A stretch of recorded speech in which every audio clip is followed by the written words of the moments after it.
تو اللہ جواب دیتے ہیں میرے بندے نے میری تعریف بیان کی، ہم کلامی ہوتی ہے، وہ جواب اگرچہ ہم سنے نہیں لیکن حقیقت سے انکار نہیں کیا جا سکتا۔ تلاوت کا ایک زبردست فائدہ یہ ہے اللہ سے ہم کلامی کا شرف حاصل ہوتا ہے۔ اسی لیے روایت میں فرمایا جس کو نبی کریم صلی اللہ علیہ وسلم سے ہم کلامی کا شرف حاصل کرنا ہو وہ حدیث پڑھے اور حدیث پڑھائے۔ حدیث پڑھنے والا اللہ کے پیغمبر سے باتیں کرتا ہے۔ اسی لیے روایتوں میں ہے جب کسی جگہ حلقہ درس حدیث کا لگتا ہے، حدیث کا سبق پڑھایا جاتا ہے، اللہ کے پیغمبر کے مدینہ منورہ میں قلب اطہر سے نور کے دھاگے نکلتے ہیں، اور جہاں مشتغل بالاحادیث النبویہ اللہ کے پیغمبر کے احادیث پڑھائی جاتی ہے تو وہ نور کے دھاگے پیغمبر کے قلب اطہر سے نکل کر اس مجلس میں پہنچتے ہیں جہاں محدث حدیث پڑھانے والا حدیث کا سبق پڑھا رہا ہے اور اپنے طلباء کو بھی اللہ کے پیغمبر سے سیدھا کنیکشن قلب اطہر محمد الرسول اللہ صلی اللہ علیہ وسلم سے ہوتا ہے۔ اسی لیے قرآن کریم کی سورہ بقرہ میں اللہ سبحانہ و تعالیٰ فرماتے ہیں نزلہ علی قلبک، قرآن قلب اطہر محمد الرسول اللہ صلی اللہ علیہ وسلم پر اترا ہے، اسی لیے آقا کو حفظ ہوا ہے، آپ کے قلب اطہر پر اترا ہے، اور تمام کے تمام علوم ربانی اور علوم آخرت دل سے دل میں منتقل ہوتے ہیں۔ دنیا کے تمام علوم اور دنیا کے تمام فنون یہ کورس سے سینوں میں منتقل ہوتے ہیں، اور قرآن دل سے دل میں منتقل ہوتا ہے۔ آپ کے قلب اطہر پر قرآن اترا اور آپ کے قلب اطہر سے امت میں قرآن آیا، تو آپ کے قلب اطہر سے نور کے دھاگے نکلتے ہیں۔ کیا مبارک ہوگی وہ درسگاہیں جہاں حدیث کے سبق کے لیے روزانہ ہر مجلس میں اللہ کے پیغمبر کے قلب اطہر سے سیدھا کنیکشن ہوتا ہے۔ حضرت مولانا ظفر احمد عثمانی صاحب نور اللہ مرکزہ نے لکھا کہ حجت الاسلام علامہ قاسم صاحب نانوتوی نور اللہ مرکزہ جو دارالعلوم دیوبند کے بانی مبانی ہیں، پائے چوٹی کے محدث ہیں، جلیل القدر علم حدیث کا علم رکھنے والی شخصیت ہے۔ ان کے پڑوس میں ایک غیر مسلم بنیا رہتا تھا۔ حضرت کا معمول یہ تھا کہ روزانہ صبح صادق سے پہلے قرآن کی تلاوت کرتے تھے، اور جب قرآن پڑھا جاتا ہے تو آسمان سے اللہ کے نور کی بارش اترتی ہے، اور وہ اثر کیے بغیر نہیں رہتی، اور جتنی دور قرآن کی تلاوت کی آواز پہنچتی ہے شیاطین اس جگہ قرار نہیں پا سکتے۔ اس لیے قرآن اگر ممکن ہو تو گھر میں بھی بلند آواز سے پڑھنا چاہیے۔ جتنی بلند آواز سے قرآن کی تلاوت ہوگی فتنے بھاگیں گے، رحمتیں اترے گی، وہ گھر اللہ کے انوار اور اس کی برکات کے ساتھ معمور ہوگا۔ تو حضرت نماز فجر سے پہلے صبح صادق سے پہلے قرآن کی تلاوت کرتے تھے۔ اس پر حضرت جی مولانا محمد الیاس صاحب نور اللہ مرکزہ کا ایک ارشاد جو حضرت مولانا محمد ابراہیم صاحب دیولہ دامت برکاتہم العالیہ نے نقل کیا، وہ بھی آج نوٹ کرتے جاؤ۔ ہم نے ایک پرچے کی صورت میں وہ ملفوظ چھپوایا ہے پاکٹ سائز میں۔ حضرت جی مولانا محمد الیاس صاحب نور اللہ مرکزہ فرماتے ہیں کہ میں نے بہت سارے اولیاء کاملین کو اوراد اور وظائف کا اہتمام کرتے ہوئے دیکھا۔ تہجد میں اللہ کا قرب نصیب ہوتا ہے، اللہ آسمانی دنیا پر نزول فرماتا ہے، ہر رات 3 اعلان ہوتے ہیں، الا هل من مستغفر فاغفر له، الا هل من مبتلا فاعافيه، الا هل من مسترزق فارزقه۔ اللہ آسمانی دنیا پر آتا ہے اور 3 اعلان ہوتے ہیں، ہے کوئی مصیبت کا معنی آفت اور بلا اور پریشانیوں کا گھیرا ہوا جو مجھ سے درخواست پیش کرے ان بلاؤں کے اور ان مصیبتوں کے دور کرنے کی، تو میں اس کی بلاؤں کو دور کروں۔ ہے کوئی روزی طلب کرنے والا جو مجھ سے روزی مانگے تو میں روزی عطا کروں۔ ہے کوئی گنہگار جو اپنے گناہ سے توبہ اور استغفار کا طالب ہو اور میں اس کا گناہ معاف کر دوں۔ بات سمجھو، سپہر کا وقت اللہ سے تعلق پیدا کرنے کا وقت ہے، اس سے زیادہ قریب کوئی نہیں۔ ہاں، نمازی کا سجدہ، نمازی کو سجدی کی حالت میں جتنا اللہ کا قرب نصیب ہوتا ہے اور کسی چیز میں نہیں نصیب ہوتا، اور ایک تہجد کے وقت میں جو اللہ کا قرب نصیب ہوتا ہے وہ کسی چیز میں نہیں۔ جتنے بھی بڑے لوگ ہیں ان کو جو کچھ بھی ملا ہے وہ تہجد کی برکت سے ملا ہے، اللہ کا قرب نصیب ہوتا ہے۔ تو حضرت جی فرماتے ہیں کہ سارے بزرگ اوراد اور وظائف کھینچتے ہیں، اور اوراد اور وظائف کا مقصد کیا ہوتا ہے؟ اللہ کا قرب، اللہ کی نزدیکی حاصل کرنا۔ اب سنو، حضرت جی مولانا محمد الیاس صاحب نور اللہ مرکزہ فرماتے ہیں کہ میں نے جتنا اوراد اور وظائف کے مقابلے میں صبح صادق سے پہلے قرآن کی تلاوت کے ذریعے سے اللہ کا قرب اور نزدیکی حاصل کی، کسی وظیفے اور ورد سے وہ قرب نصیب نہیں ہوتا ہے جو قرآن کی تلاوت سے ہوتا ہے۔ فرماتے خالی 3 آیت پڑھ لو، خالی 3 آیت، اللہ کا قرب اس سے نصیب ہوتا ہے۔ فجر کی اذان سے پہلے، ابھی فجر کی اذان 5:35 5:40 کو ہوتی ہے، آپ رات کو 10 بجے سو جاؤ اور صبح 5 بجے اٹھ جاؤ تو بھی 7 کلاک سوؤ گے، اور 7 کلاک میں تو پیٹھ بھی دکھنے لگتی ہے، کتنا سوئے گا؟ لیکن ہمارے معاشرے میں جوانوں کی عادت یہ ہے، یہ رات کو 2 بجے سوئے گا اور صبح 11 بجے اٹھتا ہے۔ فجر کے بعد اکثر کوئی کسی سے ملتا بھی نہیں، الا ماشاء اللہ لوگ فجر بھی پڑھتے ہیں لیکن پھر سو جاتے ہیں۔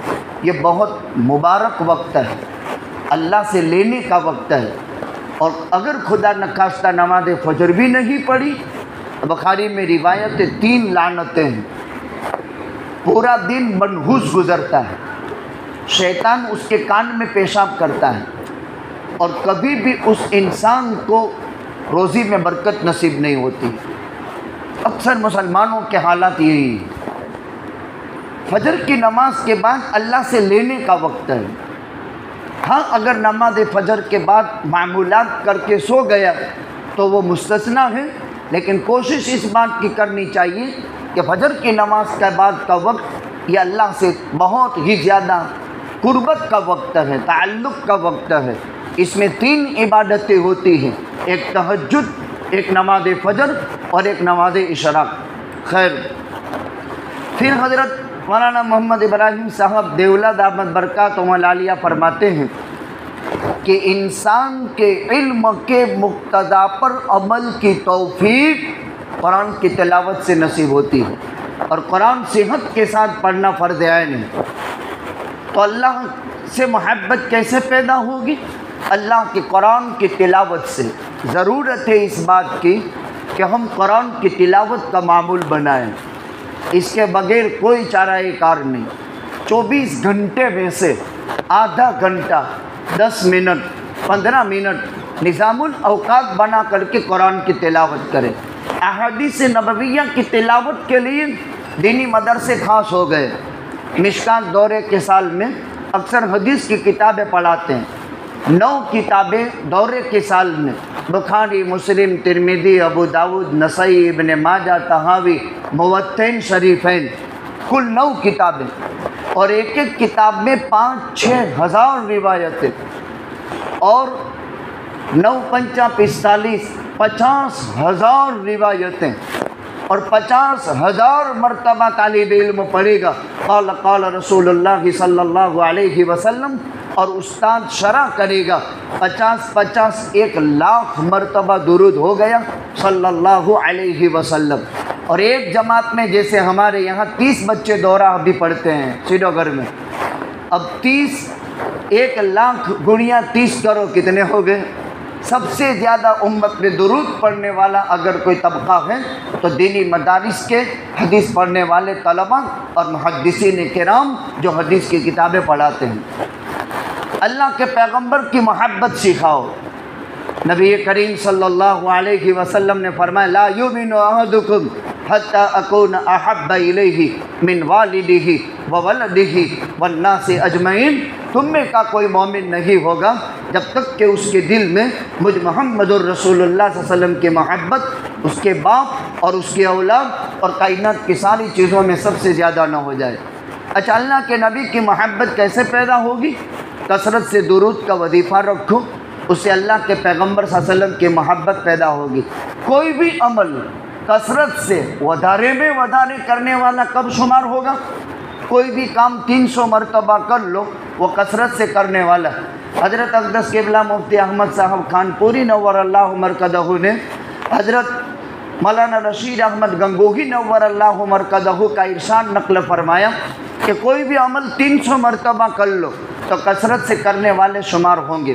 تیسری چیز، اپنی اولاد کو اہل بیت کی محبت سکھاؤ۔ اہل بیت خاندان نبوی صلی اللہ علیہ وسلم، خاندان بنو ہاشم، ان سے محبت سکھاؤ۔ اس پر ایک واقعہ ذکر کر دوں۔ ایک مرتبہ سلطان محمود غزنوی کا دربار تھا۔ الحمدللہ اس سرزمین کے سفر کیے ہیں سلطان محمود غزنوی، سلطان محمود بیگڑا، ان کو ٹیررسٹ کی فہرست میں لوگوں نے داخل کیا ہے، حالانکہ وہ زمانے کے ابدال کا درجہ رکھتے تھے، اولیاء کاملین کی صفوں میں اول درجے کے لوگ تھے۔ یہ کوئی ٹیررسٹ اور ظالم نہیں تھے۔ میں نے ابھی 1.5 گھنٹہ ایک مسجد کے اندر اس عنوان سے بات کی تھی کہ اسلام آنتک اور آنکروت کے واسطے سے پھیلا ہے، اس پر ایک زبردست سیر حاصل بحث ہوئی ہے۔ ابھی تاجتر میں ایک غیر مسلم نے RSS کے بانی مبانی موہن بھاگوت کے بیان پر رد کیا ہے۔ ہم رد کریں تو مشکل، اس نے رد کیا ہے ایک ہندو بھائی نے کہ اسلام انتک کے راستے سے پھیلا ہے۔ پھر میں نے اس میں 3 دلیلیں دی تھی جس سے میں بھی جاہل تھا۔ پہلی دلیل سے کہ بھاؤنگر ضلع میں گھوگا گاؤں ہے، وہاں ایک مسجد بنی ہے اور اس مسجد کا قبلہ بیت المقدس کی طرف ہے۔ ایک غیر مسلم ہندو اتہاس کا جانکار کہا اسلام آنتک اور آنکروت اور کرودھ کے معرفت نہیں پھیلا، اور کوئی بلی کے کان کی طرح ابھر کر کے پھیل نہیں گئی جیسے کتے کے کان اکیڑے پر اترتے ہیں۔ یہ کتے کا کان نہیں ہے۔ ترمذی شریف کے اندر اس پر ایک زبردست بات لکھی ہے، القمأۃ من المن وماؤها شفاء للعین، کہ ٹوپی کی طرح سفید ایک کھمبی ہوتی ہے اور اوپر گول گول چھتری ہوتی ہے، حدیث میں ہے یہ جنت میں سے ہے اور اس کا رس آنکھ کی بیماری کو شفا دیتا ہے۔ خیر، اس پر ایک لمبی بحث ہے۔ 3 دلیلیں اس نے پیش کی ہے کہ اس وقت اسلام پرانا مذہب ہے، اسلام قدیم مذہب ہے۔ گھوگا میں مسجد بنے لی ہے آج بھی بھاؤنگر ضلع میں، اور اس مسجد کا محراب بیت المقدس کی طرف ہے۔ پھر ایک ہندو بھائی ہسٹری بیان کرتا ہے کہ اسلام میں حضرت محمد پیغمبر کو 16-17 مہینے بیت المقدس کی طرف رخ کرنے کا حکم ہوا تھا، اور اس زمانے میں بھی یہاں اسلام تھا، گجرات میں بھی۔ سب سے پہلا داخلہ اس نے گجرات کا دیا، پھر کرناٹکا کا دیا، پھر حیدرآباد کا دیا۔ خیر، وہ ایک لمبی بحث ہے۔ اسلام بہت پرانا ہے۔ سلطان محمود غزنوی کا دربار تھا، جس میں عارف باللہ اولیاء کاملین کے مجمع، علماء، محدثین، مفسرین، بڑے بڑے لوگ. تو سلطان نے ایک سوال کر دیا. وہ سوال کیا تھا؟ کوئی ہے جو حضرت خضر کی میری ملاقات کرا دے؟ اب اتنا بڑا انسان کبھی انتقوادی ہو سکتا ہے؟ مانسکتا لوگوں کی دیکھو. ایک فقیر تھا مجلس میں، نے کہا میں ملاقات کرا دوں گا، 6 مہینے کی مدت دے دو. اہل بیت کی محبت. 6 مہینے کی مدت دی. اس نے وظیفے کھینچنے شروع کیے. 6 مہینے پر سلطان محمود غزنوی نے اس کو طلب کیا. اس نے کہا ابھی اور 6 مہینے کی مدت دو. خرچہ بیت المال سے سلطان کے یہاں حکومت کی طرف سے آتا ہے، دربار کی طرف سے.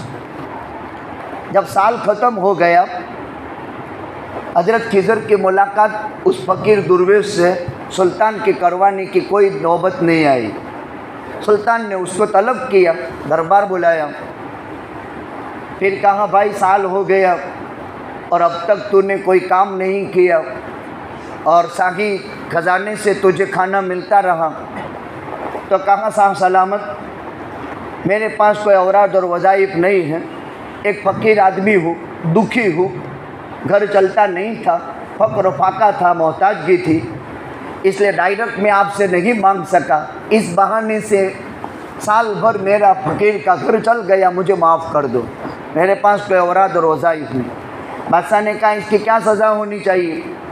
اب ایک آدمی نے کہا کہ صاحب سلامت اس کو قتل کر دو، اس لیے کہ اس نے جھوٹ بولا بادشاہ کے سامنے، قتل کر دو. دوسرا کھڑا ہوا، اس نے کہا ڈائریکٹ اس کی گردن مت مارو، اس پر باولے کتے چھوڑو، بھڑکائے لے اور اس کو نوچ کھائیں اور مار ڈالے، پیس پیس کر کے وہ مرنا چاہیے. تیسرا کھڑا ہوا، دونوں کے جواب سن لیے. اب اسی مجلس میں ایک بزرگ نورانی شکل کا کھڑا ہوا. پہلے نے کہا قتل کر دو، شاہ سلامت اس نے ٹھیک کہا، برابر ہے، قتل کر دینا چاہیے. دوسرے نے کتے چھوڑنے کا کہا، وہی نورانی بزرگ کھڑا ہوا، کہا اس نے بالکل صحیح کہا، یہی سزا ہونی چاہیے. اب تیسرا جب دونوں سے پوچھ لیا تو سلطان کا سب سے معتمد ایاز تھا جو وزیر تھا، ان سے پوچھا آپ کی کیا رائے ہے؟ تو انہوں نے کہا شاہ سلامت اگر فقیر کی ایک بھول آپ معاف کر دیں گے تو آپ کی عزت میں کوئی فرق پڑنے والا نہیں ہے. اگر آپ معاف کر دیں تو آپ کی عزت میں کوئی فرق پڑنے والا نہیں ہے. نبی کریم صلی اللہ علیہ وسلم نے فرمایا معاف کر دینے سے عزت میں اضافہ ہوتا ہے، اس لیے معاف کر دو. آپ معاف کر دیں گے تو آپ کی توقیر میں کوئی فرق نہیں پڑے گا. اور 1 سال کا خزانے سے روزی اس کو ملی ہے، غریب کا پیٹ پلا ہے، تو 1 سال کا اس کو اگر آپ نے گزارا دے دیا تو آپ کے خزانے میں کوئی کمی ہو جانے والی نہیں. تو وہی بزرگ نورانی شکل کا بولا کہ صاحب سلامت اس نے بالکل ٹھیک کہا. اب بادشاہ نے سوال قائم کیا اس نورانی شکل کے بزرگ سے کہ پہلے والے نے قتل کا حکم دیا تو بھی آپ نے کہا برابر کہا، دوسرے والے نے کتے چھوڑنے کا حکم دیا اور نوچ کر کھا جائے، مار ڈالے، قتل کر دے. امام اعظم ابو حنیفہ رحمۃ اللہ علیہ اور فقہائے اربعہ، امام اعظم ابو حنیفہ، امام شافعی، امام مالک، امام احمد بن حنبل، جان بوجھ کر بلا کسی عذر شرعی کے 1 وقت کی نماز چھوڑ دے، ائمہ اربعہ کا متفقہ مذہب ہے، واجب القتل ہے. البتہ امام شافعی فرماتے ہیں یہ ردتاً یہ مرتد ہو گیا، اس لیے اس کو قتل کر دو. امام احمد اور امام مالک فرماتے ہیں حداً اور تعزیراً اس کی سزا ہے، اس کو قتل کر دو. سب سے نرم امام ابو حنیفہ ہے، جیل میں ڈال دو، مارو، ایسا مارو کہ پورا جسم لہو لہان ہو جاوے اور اسی میں وہ مر جائے. لیکن ائمہ اربعہ کا متفقہ مذہب تو یہی ہوا، بلا کسی عذر شرعی کے جان بوجھ کر فرض نماز چھوڑنا اسلامی سلطنت میں وہ واجب القتل کا حکم رکھتا ہے۔ خیر اس پر مجھے یاد آ گیا، ضمناً وہ ذکر کر دیا۔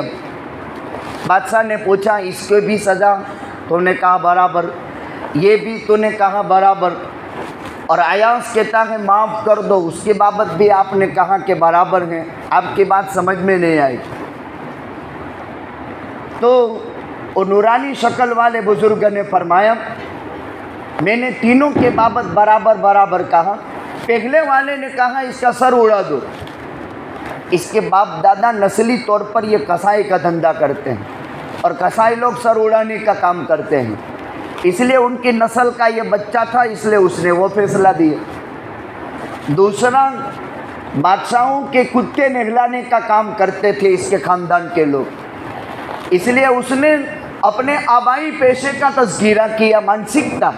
مانسکتا ہر ایک کی ایسی ہوتی، باپ داداؤں کی خاندان کی مانسکتا کا اثر انسان پر پڑتا ہے۔ بہرحال تیسرا، ایاز نے معاف کرنے کا کہا۔ یہ سید ہے، اور سید نے کربلا کے اندر سب کچھ لوٹا دیا لیکن معاف کر دیا ظالموں کو۔ ایک عجیب بات بیان فرمائی۔ تیسری چیز میں نے ذکر کی تھی، اپنی اولادوں کو 3 چیزیں سکھاؤ، ایک قرآن کی تلاوت یعنی اللہ سے محبت، ایک پیغمبر سے محبت، اور تیسرے نمبر میں اہل بیت کی محبت سکھاؤ۔ یہ 3 چیزیں اپنی اولاد کو سکھانے کی ہے۔ انسان کی زندگی کا کوئی ٹھکانہ نہیں۔ الموت کأس کل نفس شاربہ، موت کا پیالہ پینا ہی پڑے گا۔ والقبر باب کل نفس داخلہ، قبر کے دروازے سے داخل ہونا ہی پڑے گا۔ کتنے آسمان تھے جن کو زمین کھا گئی، کیسی کیسی بڑی ہستیاں تھیں جو گورے گورستان کے حوالے ہو گئی۔ کبھی کوئی انسان کسی کو قبر میں اتارتا ہے تو کسی کو یاد ہے کہ میں نے فلاں کو اس حیت سے سلایا ہے؟ بعض جنازے ہمیں یاد ہیں، اور خلوت کے اندر جس حیت میں سلایا ہے وہ حیت بھی یاد آ جاتی ہے۔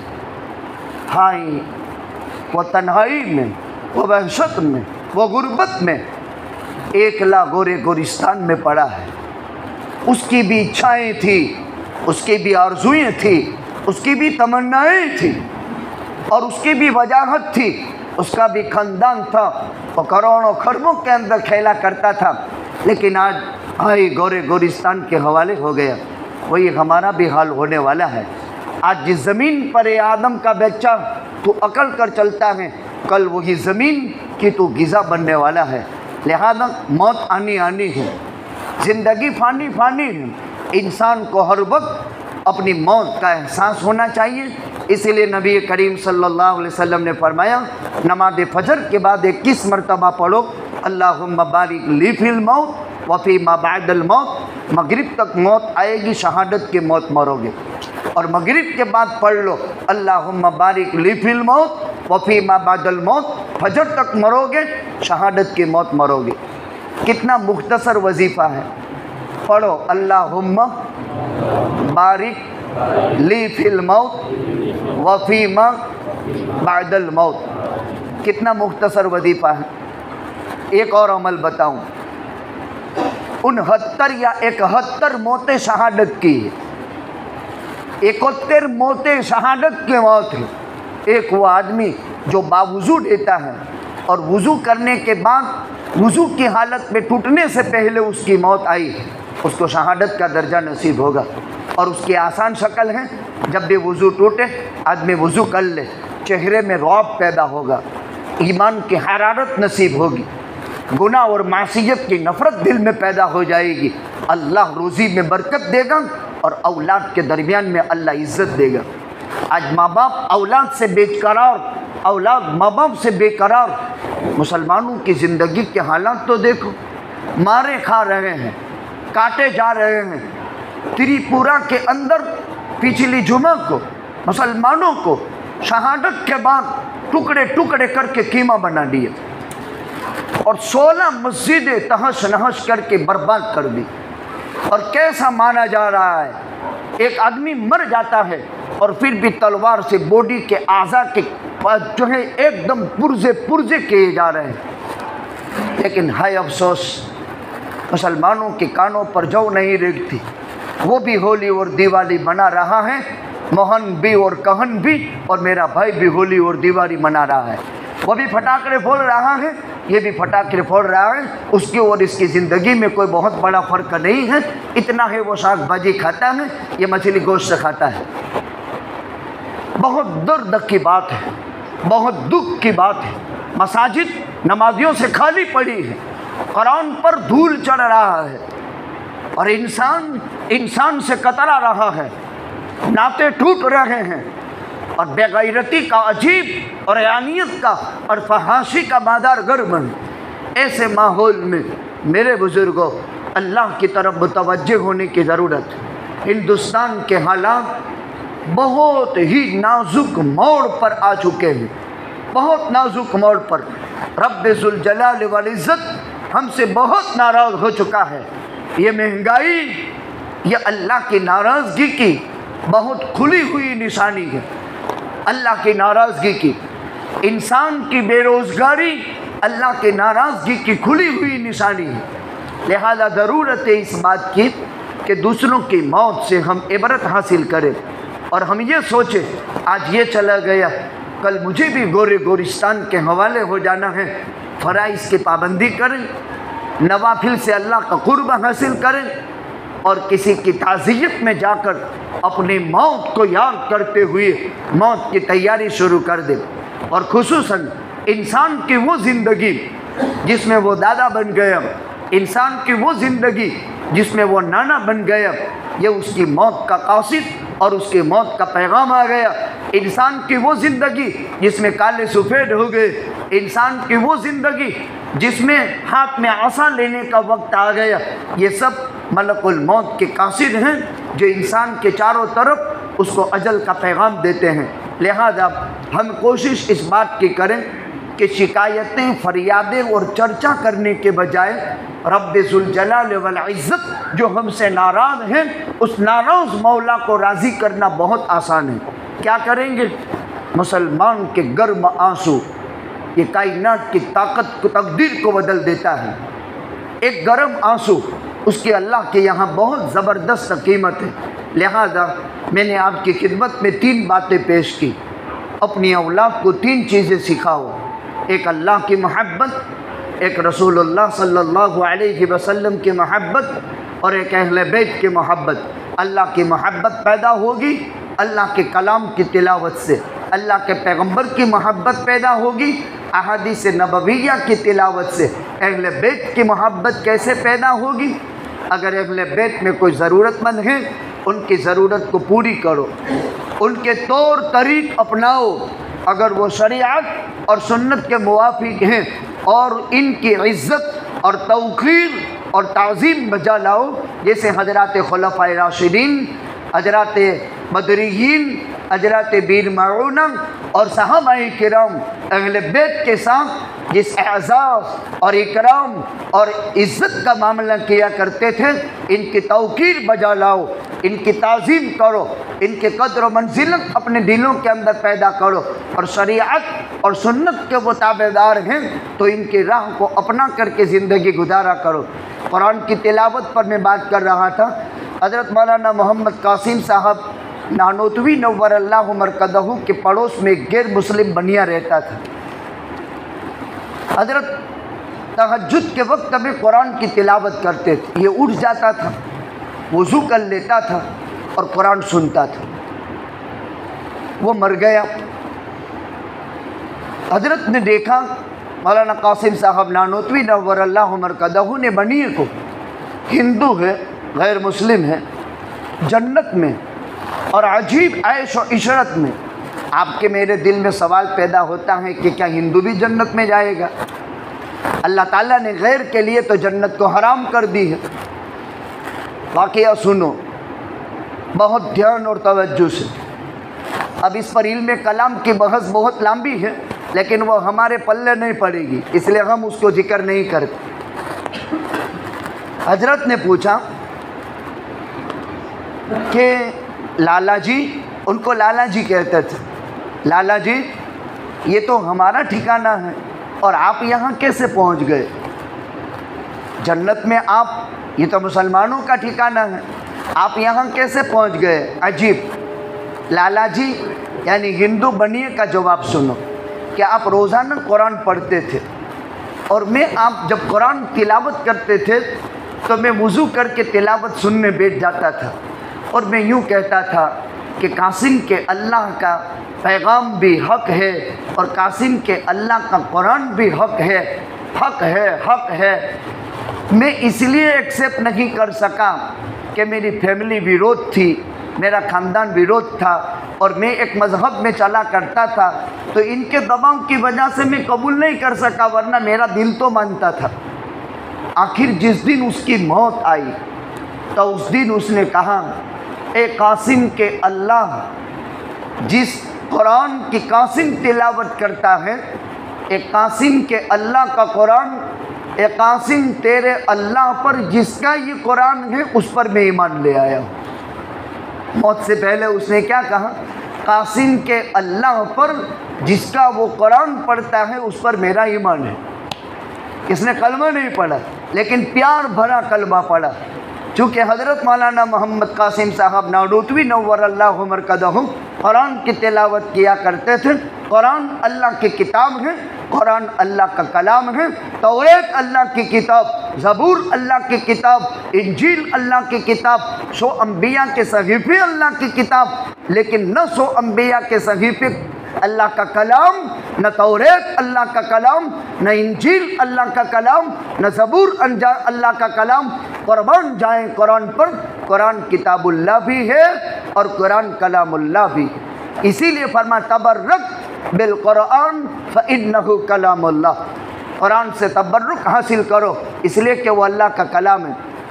کہا بس اسی وجہ سے اللہ پر ایمان لایا اور ایمان لانے کے فوراً بعد اس کا انتقال ہو گیا اور اللہ تعالیٰ نے اس کو جنت عطا فرمائی۔ کیا خیال ہے آپ کا جس کے سینے میں اللہ کا قرآن محفوظ ہو؟ کیا خیال ہے آپ کا اس انسان کے بابت جو 540 قرآن کے احکام کی قبیل سے آیات سے اتحاد اور استنباط احکام کا کام کرتا ہو؟ کیا خیال ہے آپ کا اس قرآن کے پڑھنے والے کے بابت جس کو 6665 آیتیں یاد ہو؟ ارے اللہ بھی فرمائے گا اقرا ورقِ ورتل کما کنت ترتل فی الدنیا فإن منزلتک عند آخر آیت تقرؤها۔ او حافظ صاحب، او مولوی صاحب، او مفتی صاحب، او جج صاحب، او قرآن اندر دیکھ کر پڑھنے والے، قرآن پڑھو اور جنت کے درجے چڑھو، جہاں تم ٹھہرو گے وہ تمہارا ٹھکانہ بنے گا۔ معلوم یہ ہوا کہ قرآن کی تلاوت پر جنت کے درجات کی ترقی موقوف ہے۔ اللہ سبحانہ و تعالی اس تلاوت قرآن کو جو بات کے شروع کرنے سے پہلے پڑھی گئی قبول فرماوے اور اس مجلس کو بھی اللہ سبحانہ و تعالی قبول فرمائے۔ یہ اللہ کا مقدس گھر جن کاوشوں اور کوششوں اور محنتوں سے بنا اور عجیب شاندار انداز میں آباد ہوا اور آباد ہے صبح قیامت تک، اللہ سبحانہ و تعالی اس کو ہمیشہ ہمیشہ آباد اور شاداب رکھے اور اللہ سبحانہ و تعالی دست غیب سے نصرت، مدد اور حفاظت فرمائے۔ بزرگوں، وقت تو بہت نازک ہے۔ ہم نوجوانوں سے ایک بات کہتے ہیں، موبائل کے چکر میں بہت مت پڑو، اللہ سے قرب اور تعلق پیدا کرو اور اپنی زندگی کی کچھ حفاظتی تدابیر اختیار کرو۔ ابھی عصر کے بعد ایک نوجوان اپنے 4 نوجوان ساتھیوں کی بری سنگت میں آیا اور ایک ایسی پروتی میں، ایسی کامگیری میں مبتلا ہوا جس پر خاندانوں کے خاندان جانبین کے پریشان اور ایسا کام کر چکا کہ جو دیش دوہی کے گناہ میں آ گیا اور وہ بھی سبب بنا موبائل۔ ہم جوانوں سے بہت منت اور سماجت کے ساتھ کہتے ہیں اپنے اللہ سے تعلق پیدا کرو۔ یہ ایک دجال ہے زمانے کا، یہ ایک طاغوتی فتنہ ہے جو اپنے رب سے بندوں کو رٹھاتا ہے اور اپنے رب سے، اپنے اللہ سے تعلق کو توڑواتا ہے۔ ضرورت کے درجے کی چیز اس سے بزنس کرو، اس سے اور جو ہے کام کرو، ضرورت کے درجے میں اس کا استعمال ٹھیک ہے، ورنہ بلا وجہ غیر ضرورت کی چیزیں اور اس کا درپیوگ یہ بہت بری چیز ہے۔ میں نے اپنے سماج کی ہمارے شہر میں 200 بیٹیاں وہ ہیں جو موبائل کے نحوست کی وجہ سے شوہر سے دور بھی سامنے ہیں۔ چونکہ میں سماج میں بھی کام کرتا ہوں، خالی 200 ایک میرے سماج کی میں بات کرتا ہوں، اور اس میں طاغوتی دجالی فتنہ یہ بنا ہوا ہے۔ آپ کے یہاں بھی ایسے بے شمار واقعات اور قصص ہوں گے، پھر بھی بیٹیاں جو ہیں عجیب انداز کی اور بے غیرتی کی انتہا ہو گئی۔ جس ماں نے 9 مہینے اس کو حمل میں اٹھایا، جس ماں نے 2 سال اپنی چھاتیوں سے سردیوں میں گرم اور گرمیوں کے اندر سرد دودھ پلایا، جس ماں نے 5 سال تک اس کا پیشاب پاخانہ صاف کیا، اب یہ جوان ہو کر اسی دجالی طاغوتی فتنے کے شکار ہو کر خاندان نے جو رشتہ طے کیا اس سے ہٹ کر اس کی نحوست سے مسلمانوں کو چھوڑ کر غیروں کے گھر جا رہی ہے۔ کیا یہ اسلام ہے؟ کیا حضرت محمد الرسول اللہ صلی اللہ علیہ وسلم اس کے لیے مبعوث ہوئے تھے کہ اپنے نواسوں کو اس وجہ سے جو ہے کربلا میں شہید کروایا؟ نہیں میرے بھائیو، کہیں نہ کہیں ویک پوائنٹ مسلمان ہی بنیاد ہے، کہیں نہ کہیں ویک پوائنٹ تلاش کرو۔ بھول ہماری ہے، غلطی ہماری ہے، ہمارا عمل آسمان پر چڑھتا ہے، ایرے گیرے نتھو کھیرے کا تو کوئی عمل اوپر تھوڑا چلتا ہے۔ الیہ یصعد الکلم الطیب والعمل الصالح یرفعہ، بغیر ایمان کے کوئی عمل آسمان پر چڑھنے والا نہیں۔ اللہ سبحانہ و تعالی کئی ہوئی سنی باتوں پر عمل کرنے کی توفیق عطا فرماوے۔ چونکہ ہم سماج میں بھی کام کر رہے ہیں، مسلم غیر مسلم احباب میں بھی کام کر رہے ہیں، 3-4 تنظیمیں غیر مسلم احباب کی ہے، اس میں بھی ہم رکنیت کی حیثیت سے کام کرتے ہیں، لیکن بنیادی پوائنٹ جو ہے کمزور نظر آتا ہے وہ ہمارا نظر آتا ہے۔ ہم نے محبت کی تعلیم کو عام نہیں کیا، نفرت نے جگہ لے لی۔ ہم نے امن کی کوشش نہیں کی، بد امنی نے جگہ لے لی۔ ہم نے راہیں توحید سے فرار اختیار کیا، کفر شرک نے وہ جگہ لے لی۔ لہذا باز آ جائے اور ہم اللہ سے اپنا ٹوٹا ہوا رشتہ مضبوطی کے ساتھ جوڑ لیں۔ اللہ کی مدد آج بھی آنے کے لیے اس طرح بےتاب ہیں جیسے ماضی قریب میں ایک کوہستانی علاقے میں 20 سال گھر کے 50 خاندان کے ممبر جامع شہادت نوش فرمانے کے بعد کائنات کی سپر پاور طاقت کو خداوند قدوس نے ان کے قدموں میں زیر کر دیا اور افغانستان کو ایک اسلامی سلطنت بنا دی۔ اور یہ خالی کہاوت اور قصہ نہیں ہے، 20 سال کی قربانیاں ہیں، پہاڑوں میں زندگی گزاری، خیمہ کی جیلیں انہوں نے کھیڑی، اور اس کے ساتھ ساتھ ایک فیملی میں 20 70 ارے کتابیں آئی ہے، جوانوں وہ پڑھو تو صحیح، ان کی داستانیں تو دیکھو، تمہارے کلیجے کانپ جائیں گے۔ خدا کی قسم جوان بیویوں کے ساتھ بسترے اچھے نہیں لگیں گے۔ ان حالات کے بعد، ان مجاہدت کو سہنے کے بعد خدا نے وہ مدد کی کہ کائنات کی سپر طاقت ان کے قدموں میں جا کر کے گری، اور اللہ کا کلمہ اور اللہ کی توحید بلند ہو رہی ہے۔ اللہ سبحانہ و تعالی اس ملک کی حفاظت فرمائے، اسلام اور مسلمانوں کی حفاظت فرمائے، امن و سلامتی نصیب فرمائے۔ حاضرین سے گزارش ہے 1 مرتبہ درود، 3 مرتبہ قل هو اللہ احد، اور اخیر میں 1 مرتبہ درود پڑھنا ہے، اور عالم کے تمام مرحومین مسلمین کی نیت کرنی ہے۔ انشاءاللہ آپ کا وظیفہ پورا ہوتے ہی ہر ایک کی قبر میں 1 قرآن جائے گا۔ وظیفہ پڑھ لو، دعا کر لو۔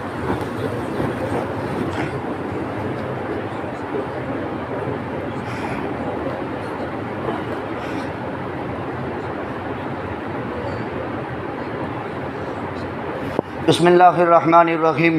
اللہم لک الحمد کلہ ولک الشکر کلہ ولک الملک کلہ بیدک الخیر کلہ، اللہم لک الحمد ملء السماوات ولک الحمد ملء الارض ولک الحمد ملء ما شئت من شیء بعد، یا حنان یا منان یا ذا الجلال والاکرام، یا حی یا قیوم، یا رحمان یا رحیم، یا غفار یا ستار، یا وہاب یا عزیز یا اللہ۔ ہم تمام کو کائنات میں بسنے والی انسانیت کو ہدایت نصیب فرما، گمراہی سے حفاظت فرما، آپ کی